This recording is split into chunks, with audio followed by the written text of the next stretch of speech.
Jumpa lagi sahabat sehat dalam Bincang Kesehatan Wanita.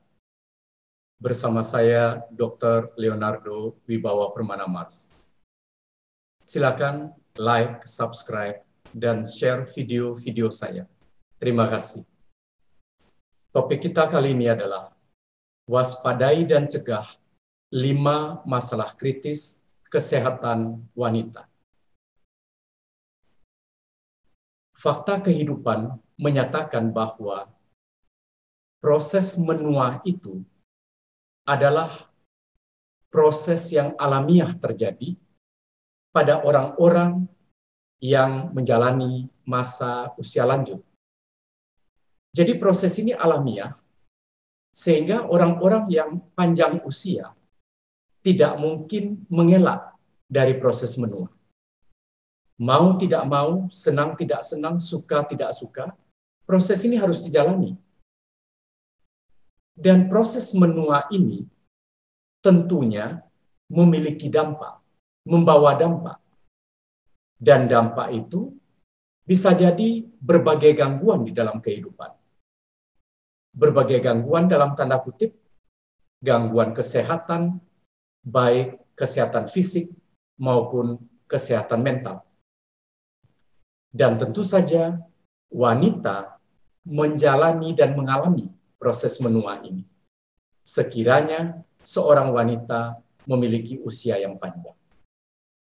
Dan bisa jadi proses menua memberikan dampak yang relatif agak lebih kepada kaum wanita. Nah, sekarang kita lihat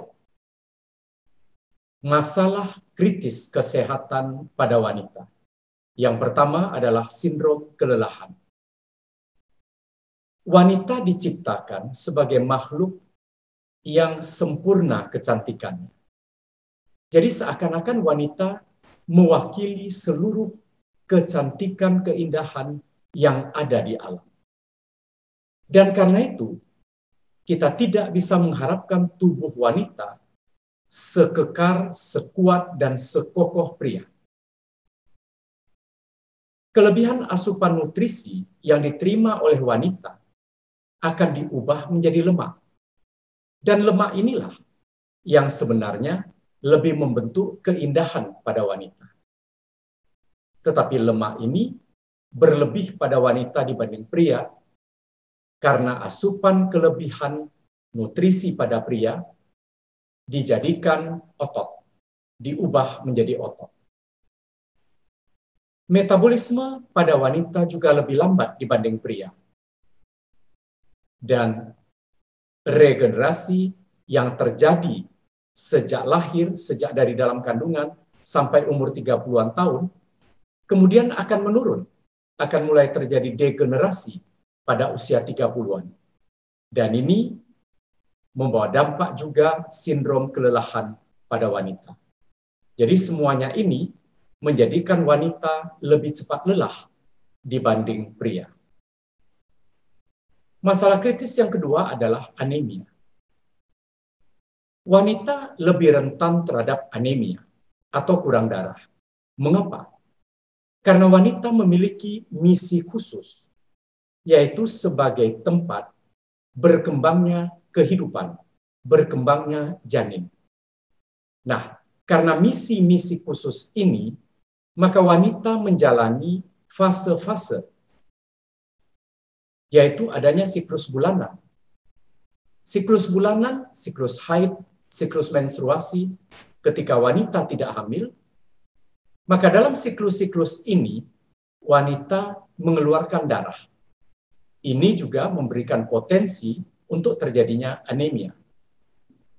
Kehamilan, di mana pada fase ini wanita memberikan nutrisinya, memberikan zat-zat gizinya kepada janin, juga berpotensi menjadikan anemia. Apalagi pada saat persalinan, di mana darah banyak keluar. Kemudian pada saat menyusui, wanita juga sekali lagi mendonasikan zat-zat gizinya kepada bayi yang disusuinya. Dan tambahan lagi, kalau terjadi masalah perdarahan pada wanita, apakah itu perdarahan lambung, perdarahan gusi, perdarahan usus, dan perdarahan-perdarahan lainnya, termasuk menstruasi yang lebih lama atau darah menstruasi yang lebih banyak.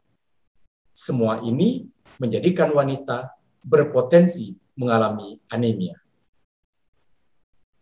Masalah yang ketiga adalah osteoporosis atau keropos tulang.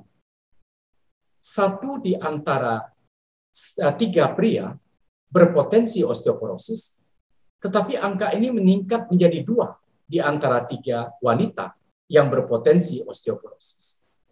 Mengapa wanita lebih banyak, lebih berpotensi osteoporosis? Karena tulang pada wanita lebih kecil. Dan kepadatan tulang wanita juga lebih rendah.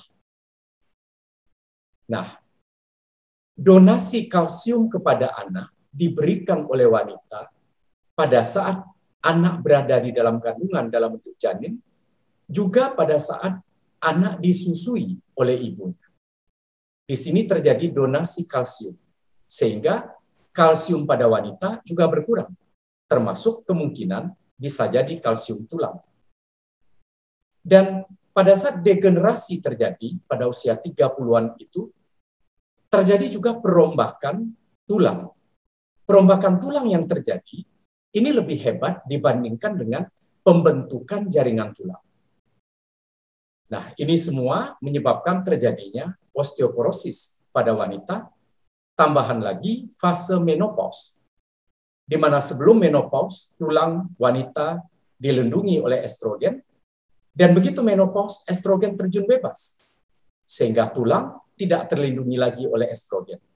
Ini menambah potensi wanita menjadi osteoporosis. Masalah yang keempat adalah penuaan dini. Memang kecantikan wanita salah satunya terletak pada kulitnya yang halus dan mulus itu. Tetapi harap diingat bahwa karena kulit wanita halus dan mulus, maka kulit itu lebih rapuh dan lebih mudah rusak.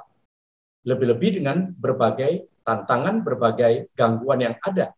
Sinar matahari, cuaca, suhu, dan sebagainya.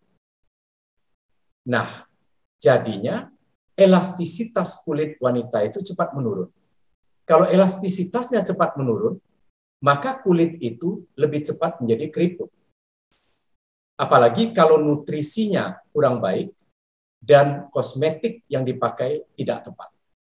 Maka wanita sering nampak lebih tua dari usia yang sebenarnya.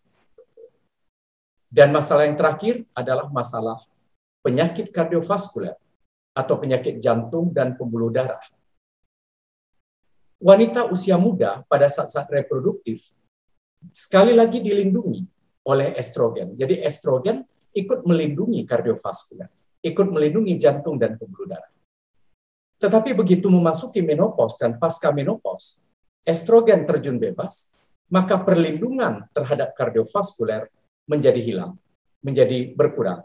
Maka risiko wanita mengalami penyakit kardiovaskuler pada saat menopause hampir sama atau mirip dengan potensi pria mengalami gangguan ini. Maka wanita-wanita pasca menopause harus mewaspadai stroke dan serangan jantung. Itulah sahabat sehat, 5 masalah kritis kesehatan wanita yang mesti diwaspadai. Dengan mewaspadai ini, apakah Anda wanita usia muda ataupun wanita lanjut usia, inilah saatnya Anda mewaspadai, mengenali, dan kemudian mencegah gangguan-gangguan kritis ini. Mudah-mudahan dengan melakukan berbagai upaya, maka gangguan-gangguan ini bisa diperlambat. Salam sehat, tetap sehat, dan ingat, silakan like, subscribe, dan share video-video saya. Terima kasih.